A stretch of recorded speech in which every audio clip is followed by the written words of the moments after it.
As you may or may not know, I've left university and stepped out into the grown-up world. To be honest, it's a bit of a shock, and I've just got to accept that the days of spontaneous Nerf wars and pizza breakfast are no more. It's just not the same when you do that in this world. Nerf war!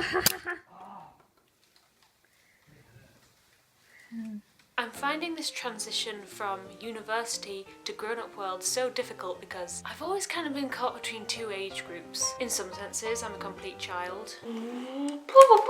But at the same time, my inner elderly woman knows that my perfect idea of a day out is to hobble along to Marks and Spencer's food hall, pick out a nice cream tea, come home, eat it with a good cup of tea, whilst scrapbooking and watching Netflix. In other words, I seem to have skipped the bit in between those two stages. You know that bit that's in the majority of rom-coms, the wild 20 or 30 something, or the job-obsessed Katherine Heigl magazine editor who just can't quite find love. So as I've been meeting some of the most grown-up people I know, I've asked them to note down what they think is essential for the grown-up world and what can help me become a grown-up. Every grown-up, no matter what job they do, needs a good going to work montage. You put the boom boom into my heart. You send my soul sky high when you love it. Oh, this one comes from my sister. Hi Steph, are you watching this on your big telly? I'm HD and huge. Give yourself an entire makeover. Well, true, as grown-ups I think we need to have an appropriate sense of fashion.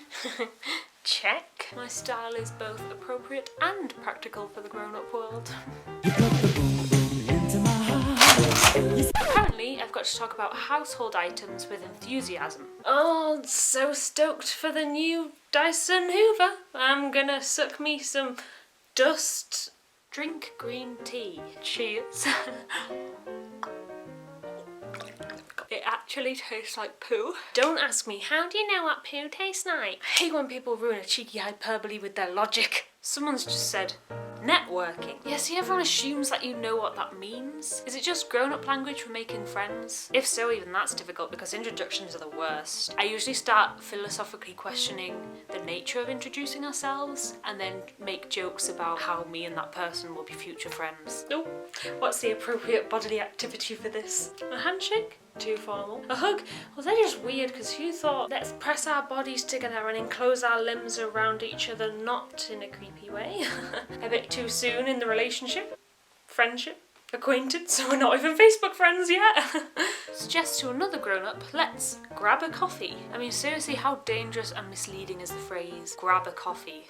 Ah! Going for coffee is a grown-up activity I can handle. It's the etiquette of paying that I don't quite get.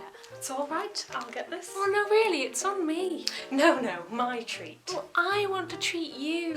Then treat me by letting me pay. No, I'd really like to get this. I'm getting the coffee. And one final one, stop talking to a camera and embarrassing yourself on the internet. It's what teenagers do. Nobody is listening to you.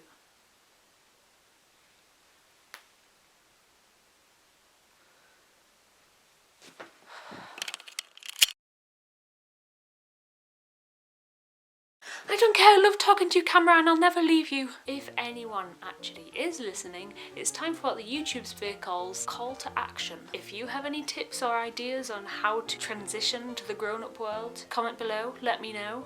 Ooh, rhyming. We'll do it for show. So let me know what you do to be a grown-up and tell me, how's that working for you? I don't mean to sound doubtful, it's just, how is that working for you? Because you're on YouTube, you're watching a video like this.